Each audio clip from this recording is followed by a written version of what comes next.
వాక్యం వినాలి. ఆదివారం వింటున్నాం, శుక్రవారం వింటున్నాం, బుధవారం వింటున్నాం, ప్రతిరోజు టీవీలో ఉంటున్నారు, కాన్ఫరెన్స్లో వింటున్నారు. నేను అడుగుతున్న మాట ఏంటి అంటే, ఇన్ని వాక్యాలు వింటున్నారు కదా, విన్న వాక్యాలు మొత్తం ఏమైపోయినాయి? విన్న వాక్యాలు మొత్తం ఎక్కడ పోతున్నాయి? అయ్యా,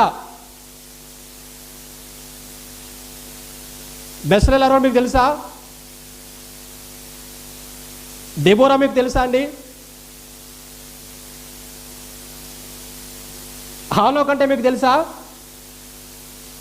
కాలేబ్ ఎవరో తెలుసా? యెహోషువ ఎవరో తెలుసా? తెలీదు. ఆదివారం వాక్యం, శుక్రవారం వాక్యం, బుధవారం వాక్యం, 40 రోజుల ప్రార్థన వాక్యం, 3 రోజుల ప్రార్థన వాక్యం, టీవీలో వాక్యం, పొద్దున వాక్యం, మధ్యాహ్నం వాక్యం, సాయంత్రం వాక్యం. కానీ మనకి ఇవేమీ తెలీదు. తెలిసిందల్లా ఏంటయ్యా అంటే, ఈ పాత నిబంధనలో అబ్రహాం గారు, ఇస్సాక్ గారు, యాకోబ్ గారు, లేకపోతే దావీదు, ఇటు వస్తేనేమో పౌలు, పేతురు, అంతే. అంత మించుకు మరొక పేరు చెప్తే మనకు తెలీదు.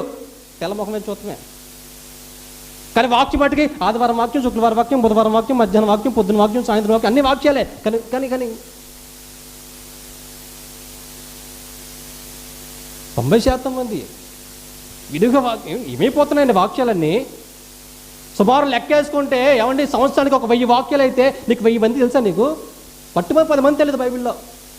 ఏదో కొత్త పేరు చెప్తే బిక్కమొహం వేసి చూస్తుంటాం మనం కదండి. కానీ అందరూ వాక్యాలు వినేవాళ్ళే. యెహోవా నా కాపరి, నాకు లేమి కలగదు తప్ప ఇంకేది రాదు మనకి కదండి. గట్టిగా మాట్లాడడం కూడా వచ్చి ఏంటది?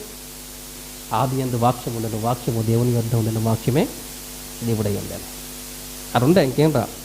పాత నిబంధనలు ఒకటి, కొత్త నిబంధనలు ఒకటి. దేవునికి స్తోత్రం. అదే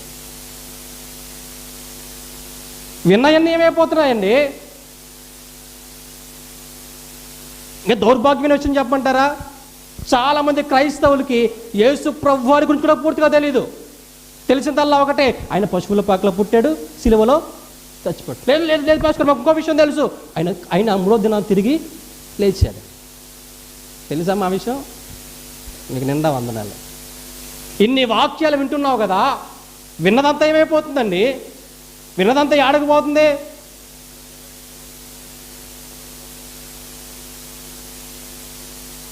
వందలో 90% మంది క్రైస్తవులు వాక్యం వినడానికి సిద్ధపడుతున్నవారే కానీ వాక్యం ఎక్కడ పోతుందో తెలీదు, ఏమైపోతుందో తెలీదు.